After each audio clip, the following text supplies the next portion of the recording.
In a heated Senate exchange, lawmakers clashed over the Trump administration's refugee policy, accused of favoring white South African farmers while shutting down refugee programs for nearly everyone else. The senator cited an NBC report showing U.S. aid cuts to Ukraine's energy grid and questioned why, despite millions suffering persecution worldwide, only Afrikaner farmers received a special refugee program. The secretary defended the policy, arguing that America must prioritize national interests, not apply refugee rules even-handedly. Who we have a better understanding of who they are and what they're going to do when they come here, they're going to receive preference, no doubt about it. There are a lot of sad stories around the world, millions and millions of people around the world. It's heartbreaking. We cannot assume millions and millions of people around the world. No country can. Be threatened should they be returned to Afghanistan by violence by the Taliban? Well, the problem we face there is the volume problem, okay? If you look at all the persecuted people of the world, it's millions of people. They can't all come here. Should we try to do it in an even-handed way? So, for example, should we say, if you're persecuted on the grounds of your religion, we'll let you in if you're a Christian, but not if you're a Muslim? I think that the United States has a right to allow into this country and prioritize allowance of who they want to allow to come in. Thank you. Senator Kaine. Thank you, Mr. Chair. Thank you, Mr. Secretary. In response to an earlier question, you sort of posed a question back. What is one thing that has happened during the Trump administration that has strengthened Vladimir Putin's hand in Ukraine, mentioning that the sanctions were still in place? I just would like to introduce for the record an article dated February 28 from NBC News titled, "State Department Terminates U.S. Support of Ukraine Energy Grid Restoration." That'll be entered in the record. I was in Ukraine the day after the Palm Sunday bombing in Sumy and spoke to USAID staffers who'd all been riffed. They're going to be laid off either in the middle of the summer or early September. I'm aware that that's subject to litigation, but they talked about the fact that the grant cancellation canceled a grant that USAID had in place, hundreds of millions of dollars, that has been used repeatedly to restore the Ukrainian energy grid after attacks by Russians. I could give other examples. That is the one that is most present on my mind since I was just there. Mr. Secretary, I want to ask you about the program. It's the United States Refugee Assistance Program, and this is a program that state is the manager of, but together with other cabinet secretariats, DHS and HHS. State plays the lead management role, and it is how to manage the U.S. refugee assistance programs in tandem with contractors who help the United States on that. By an executive order on the first day of his presidency, President Trump paused all refugee programs and has canceled contracts to the agencies like the U.S. Catholic Church or Lutheran Refugee Services or HIAS or Church World Services who've been resettling refugees.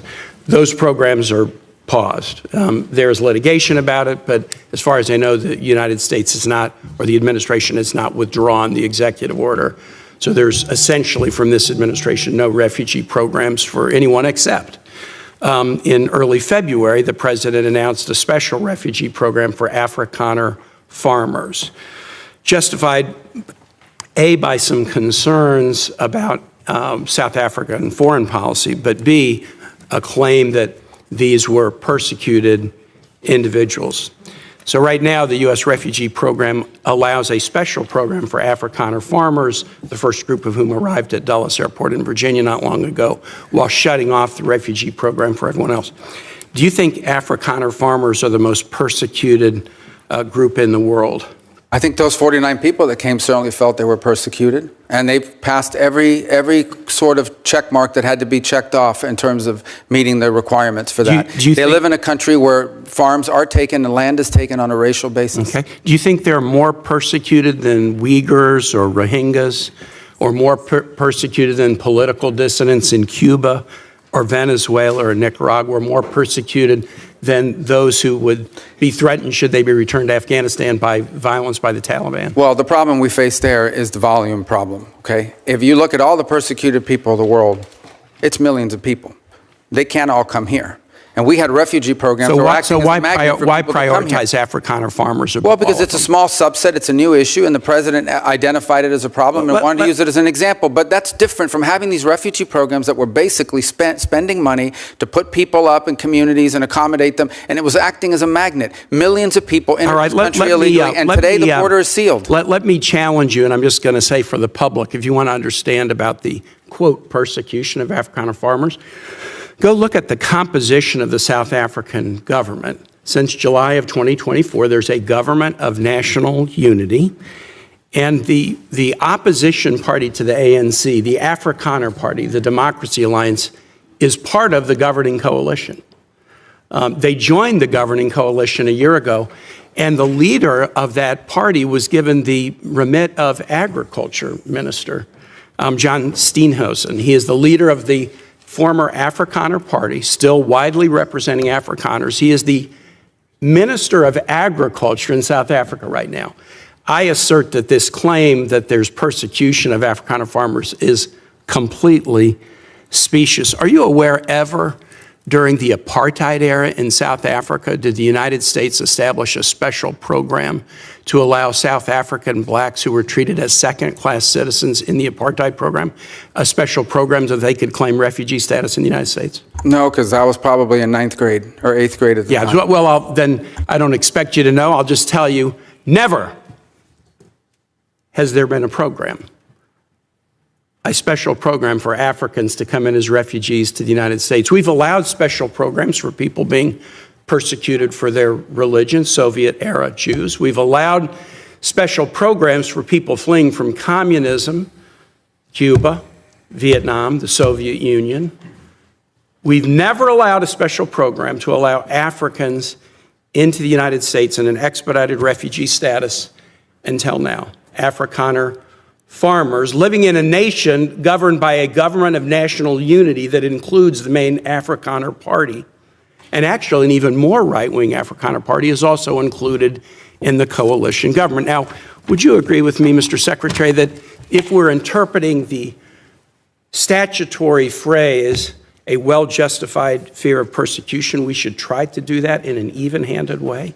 I think we should try to do that in the interest of the national security of the United States. So okay, I agree with you too. We should. Should we try to do it in an even-handed way? So for example, should we say, if you're persecuted on the grounds of your religion, we'll let you in if you're a Christian, but not if you're a Muslim? I think that the United States has a right to allow into this country and prioritize allowance of who they want to allow to come in. But I think there's but I'm going to ask you, so a well-justified fear of persecution? Yeah, they thought that their farms were being burned down and they would be killed. I think that's a pretty good justification for wanting to come. They're afraid for their lives. And should it be applied in an even-handed way? That's an easy. No, our foreign policy doesn't require even-handedness. It requires prioritizing the interests of the United States. The statutory phrase says you are entitled to entrance as a refugee if you demonstrate a well-justified fear of persecution. No, you're not entitled. So you're can allowed. You have a different standard based upon the color of somebody's skin? Would that be acceptable? Well, I'm not the one arguing that. Apparently you are, because you don't like the fact that they're white, and that's why they're coming. I'm just asking you to say that would be unacceptable. Well, no, I would say that the United States, a very easy thing to say. The United States has a right to pick and choose who they allow into the United States. Even based on the color of somebody's skin. You're the one that's talking about the color of their skin, not me. These are people whose farms were being burned down and they were killed because of the color of their skin. Well, Well, you've demonstrated enough because you think anyone should be allowed into this country for any reason because they met a certain criteria. Who has said that? We are going to prioritize people that come into our country on the basis of what's in the interest of this country. That's a small number of people that are coming. But you said this weekend that but there in would other be more. cases, it's harder to vet. In other cases, it's more difficult. And by the way, the United States admits people every year. 1 million people come to this country every year legally. 1 million and people now a year come to this there country legally. is one group of people that have an easy pass into this country. For the first time, this administration has said Afrikaners get an easy pass and refugee programs for the remainder of the world are shut off. And you can't say to the American public that we should apply this statute in an even-handed way. No, I think it should be applied in a way. No, you shouldn't be shocked. It should be applied in the national interest of the United States. Our immigration policy should be based on the national interest of the United States. Period. End of story. If there is a subset of people that are easier to vet, who we have a better understanding of who they are and what they're going to do when they come here, they're going to receive preference, no doubt about it. There are a lot of sad stories around the world. Millions and millions of people around the world. It's heartbreaking. We cannot assume millions and millions of people around the world. No country can. So you have to have a process of deciding who do you prioritize, who do you allow in. We do it all the time. We do it in our immigration system now under our current laws. Unfortunately, it's primarily based on family connection and not on what they're going to contribute to the society from a merit standpoint. That should be changed, but that'll require statutory changes. But the bottom line is, this notion that somehow we have to accept anyone who wants to come to the United States is absurd. No country in the world has an immigration policy like that. And no one is arguing that we should. I yield back, Mr. Chair.